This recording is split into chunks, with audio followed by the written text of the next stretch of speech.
تاریخ کا ایک ایسا حکمران جس نے چنگیز خان کی قتل و غارت کو جاری رکھتے ہوئے پوری دنیا میں تباہی مچا دی، جس کے بارے میں یہ مشہور تھا کہ کوئی بھی علاقہ فتح کرنے کے بعد لوگوں کی کھوپڑیوں سے مینار بنوایا کرتا۔ ہندوستان کی مغل سلطنت جس نے تقریباً 300 سال تک برصغیر پہ حکومت کی، ان شہنشاہوں کا شجرہ بھی اسی حکمران سے جا ملتا ہے۔ ویورز، آج ہم تیموری سلطنت کے شہنشاہ امیر تیمور کی فیملی ٹری کی بات کریں گے۔ امیر تیمور کے آباء و اجداد کون تھے اور ان کا شجرہ کون سے نبی سے جا ملتا ہے؟ آپ کو ترک منگول کیوں کہا جاتا ہے؟ اور کیا ارطغرل غازی اور چنگیز خان کی نسل سے آپ کا کوئی تعلق ہے؟ آپ کے قبیلہ برلاس کی بنیاد کب اور کس نے رکھی اور یہ قبیلہ اسلام کب لایا؟ اور موجودہ دور میں ان کی نسل دنیا کے کس حصے میں بستی ہے؟ اس شجرے کو سمجھنے کے لیے ہمیں انسانی نسل کے جد امجد حضرت آدم علیہ السلام پہ جانا پڑے گا، جن کی بیوی حضرت حوا علیہ السلام تھی۔ حضرت آدم اور حضرت حوا کے کم و بیش 120 بیٹے تھے، لیکن تاریخ میں ان کے صرف 3 بیٹے زیادہ نمایاں نظر آتے ہیں۔ ان کے بیٹے قابیل نے اپنے چھوٹے بھائی حابیل سے حسد کرتے ہوئے اسے قتل کر دیا، جس کے بعد وہ یمن چلا گیا۔ چنانچہ حضرت آدم علیہ السلام نے اپنے تیسرے بیٹے شیث علیہ السلام کو اپنا خلیفہ مقرر کر دیا۔ امیر تیمور کے شجرے میں حضرت شیث علیہ السلام سے 4 نسلیں آگے اللہ کے پیغمبر ہنوح یا حضرت ادریس علیہ السلام آتے ہیں۔ اسلامی روایات کے مطابق حضرت ادریس نے پہلی دفعہ قلم کا استعمال کیا۔ اس کے علاوہ انہوں نے کاؤنٹنگ یا گنتی، کھیتی باڑی اور انسانی کپڑے بنانے کا فن بھی ایجاد کیا۔ حضرت ادریس حضرت نوح علیہ السلام کے پردادا بھی تھے، جنہیں 5واں اولو العزم پیغمبر مانا جاتا ہے۔ بلا شبہ انسانی تاریخ کی پہلی کشتی حضرت نوح علیہ السلام نے بنائی، اور آپ اللہ کے حکم سے چند انسانوں اور جانوروں کے ساتھ اسی کشتی میں سوار ہو کے ایک عظیم سیلاب سے بچ نکلے تھے، لیکن آپ کی بیوی نامہ اور بیٹا یام اس سیلاب میں ڈوب گئے کیونکہ وہ نافرمانوں میں سے تھے۔ اس طوفان کے بعد چونکہ پوری دنیا ملیا میٹ ہو گئی، تو حضرت نوح علیہ السلام نے اپنے بچے ہوئے 3 بیٹوں کو اسے دوبارہ آباد کرنے کو بھیجا۔ حام کو افریقہ، سام کو عرب اور ایران، جبکہ یافیس کو سینٹرل ایشیا اور مغربی علاقے دے دیے گئے۔ امیر تیمور کی نسل حضرت نوح علیہ السلام کے چھوٹے بیٹے یافیس سے چلتی ہے۔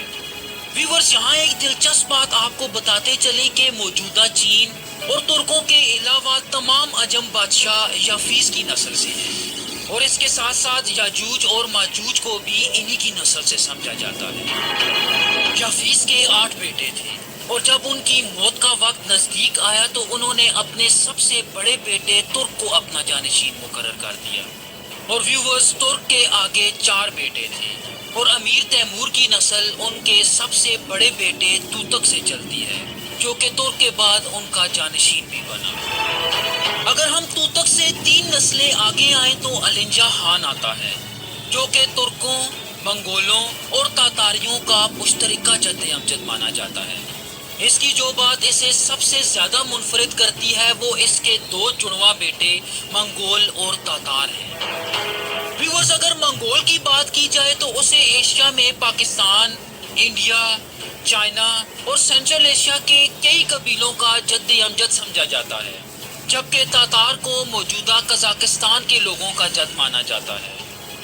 النجا خان کی موت کے بعد منگول اور تاتار نے اپنے باپ کی سلطنت کو 2 حصوں میں تقسیم کر لیا، جس کے بعد ترکوں کے 2 بڑے قبیلے منگول اور تاتار وجود میں آئے۔ منگول کے 4 بیٹے تھے، جن کے نام کر خان، اورخان، کارا خان اور کر خان تھا۔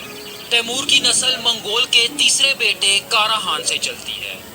ویورز، اگرچہ اس شجرے کا آغاز اللہ کی وحدانیت پہ یقین رکھنے والوں سے ہوا تھا، لیکن کارا خان تک پہنچ کے یہ لوگ اس مذہب کو بھول کے بت پرستی اور ٹینگرزم مطلب آسمانی دیوتاؤں کو پوجنے لگے۔ انہی وقتوں میں کارا خان کے ہاں ایک بچہ پیدا ہوا، جس کا نام اوغوز خان رکھا گیا۔ اوغوز خان کی سب سے خاص بات یہ ہے کہ اس نے حضرت ابراہیم علیہ السلام کا زمانہ دیکھا اور کم و بیش 500 سال تک زندہ رہا۔ اس کے علاوہ یہ اپنی پوری نسل کو اللہ کے دین پہ دوبارہ واپس لانے کی کوشش کرتا رہا۔ جوانی کی عمر میں پہنچ کے اوغوز خان نے کئی جنگیں لڑیں اور موجودہ دور کے سینٹرل ایشیا، مڈل ایسٹ، ترکی، منگولیا اور جنوبی رشیا کے کئی علاقے فتح کر کے یہاں اپنی اوغوز سلطنت کی بنیاد رکھ دی۔ مورخ لکھتے ہیں کہ اوغوز خان کو اپنی جوانی کی عمر میں پہنچ کے 2 عورتوں بوزوکلار اور اوجوکلار سے پیار ہو گیا اور ان دونوں سے ہی اس نے شادی کر لی۔ یہاں دلچسپ بات یہ ہے کہ اس کی ان دونوں بیویوں سے 3 بیٹے تھے اور پھر ان 6 بیٹوں کے آگے 24 بیٹے تھے، مطلب اوغوز خان کے 24 پوتے تھے، اور یہی 24 پوتے مستقبل کے 24 ترکش قبیلوں کی بنیاد بنے۔ ویورز، آپ کو بتاتے چلے کہ ترکوں کے یہ 24 قبیلے مستقبل کی کئی اسلامی ریاستوں کی بنیاد بھی بنے، جیسا کہ کنک قبیلہ سلجوقی اور کائی قبیلہ عثمانی سلطنت کی بنیاد تھے۔ جہاں تک امیر تیمور کی بات ہے تو ان کا شجرہ اوغوز خان کی دوسری بیوی بوزوکلار کے ایک بیٹے آئی خان سے چلتا ہے۔ آئی خان کے 5 بیٹے تھے اور امیر تیمور کی نسل ان کے سب سے چھوٹے بیٹے یلدوز خان سے چلتی ہے۔ اگر ہم یلدوز خان کی نسل میں آگے جائیں تو منگلی خان، تنگیز خان، آئی خان اور کیال خان آتے ہیں، جو کہ اوغوز اسٹیٹ میں ہی رہے، لیکن 9ویں صدی کے آخر میں انکوی نے ترکوں کی اوغوز اسٹیٹ سے اپنی راہیں جدا کر لی اور یوں دنیا کے نقشے پہ منگولوں کے نام سے ایک نسل وجود میں آئی۔ یہ لوگ مشرق میں موجودہ منگولیا کی طرف ہجرت کر آئے۔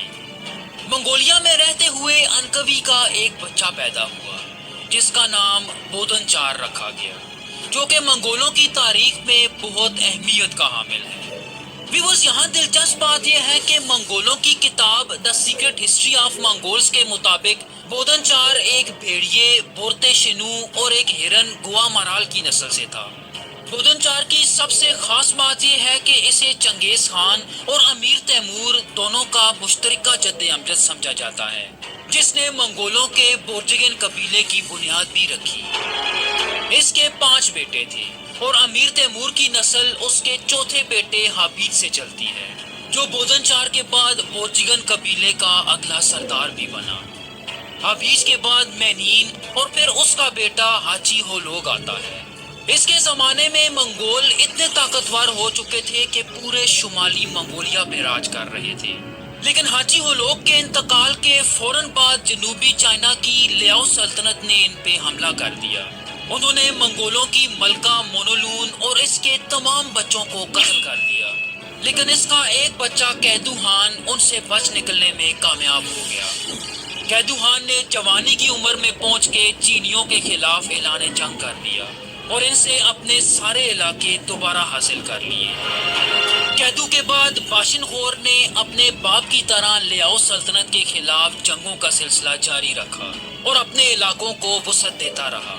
باشن خور کے انتقال کے بعد اس کا بیٹا تمانے خان تخت پہ بیٹھا۔ ویورز، تمانے خان اس لیے بھی بہت اہمیت کا حامل ہے کہ اس سے منگول نسل 2 حصوں میں تقسیم ہو گئی۔ تمانے کے بڑے بیٹے کابل خان نے منگولوں کے 4 سب سے بڑے قبیلوں کو اکٹھا کیا اور ایک منگول اتحاد بنا لیا، جسے کمک منگول کے نام سے جانا جاتا تھا، اور خود اس اتحاد کا پہلا خان بن کے سامنے آیا۔ اکثر اوقات اس فیڈریشن یا یونٹی کو چنگیز خان کی سلطنت کی بنیاد بھی سمجھا جاتا ہے۔ جہاں تک کابل کے بھائی خادولی برلاس کی بات ہے تو وہ اپنے بھائی کابل خان کے ماتحت رہا۔ اس کی وجہ یہ تھی کہ ان دونوں بھائیوں میں ایک معاہدہ ہوا کہ حکمرانی کابل خان اور اس کی نسل میں رہے گی، جبکہ فوجی اختیارات خادولی برلاس اور اس کی نسل میں رہیں گے۔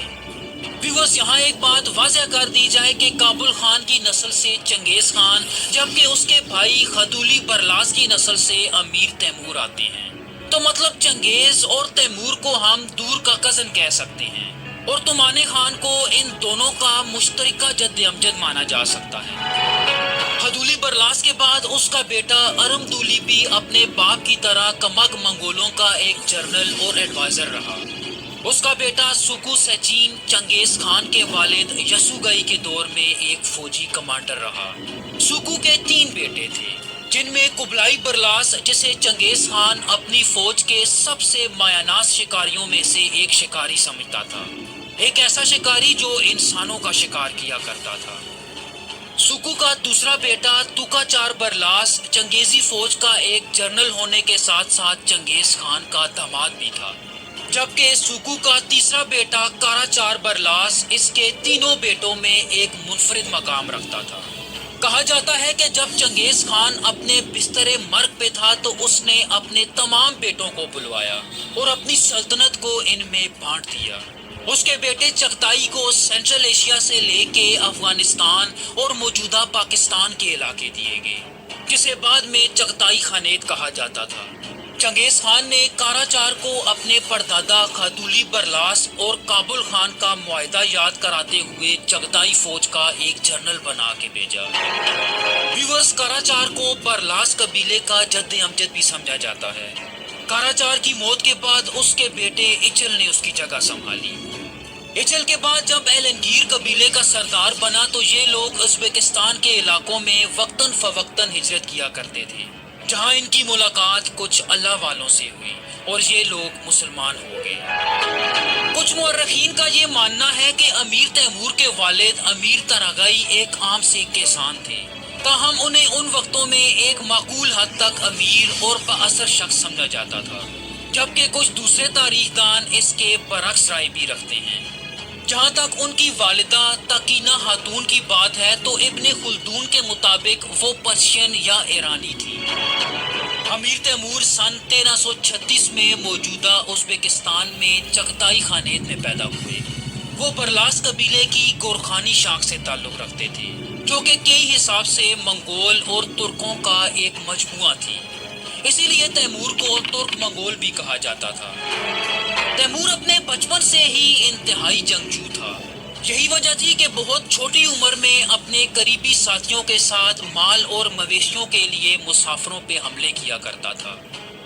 سن 1363 میں تیمور نے ایک چرواہے سے بھیڑ چوری کرنے کی کوشش کی، جس کے نتیجے میں اسے دائیں ٹانگ اور دائیں ہاتھ پہ 2 تیر لگے اور اسے اپنی 2 انگلیوں اور ایک ٹانگ سے ہاتھ دھونا پڑا۔ اسی وجہ سے اسے تیمور لنگ یا تیمور لیم کا لقب ملا۔ ویورز، اس میں کوئی شک نہیں کہ تیمور چنگیز خان کی بنائی گئی سلطنت کو دوبارہ بحال کرنا چاہتا تھا اور اس کے فتح کیے گئے تمام علاقوں پہ اپنی حکومت رائج کرنا چاہتا تھا۔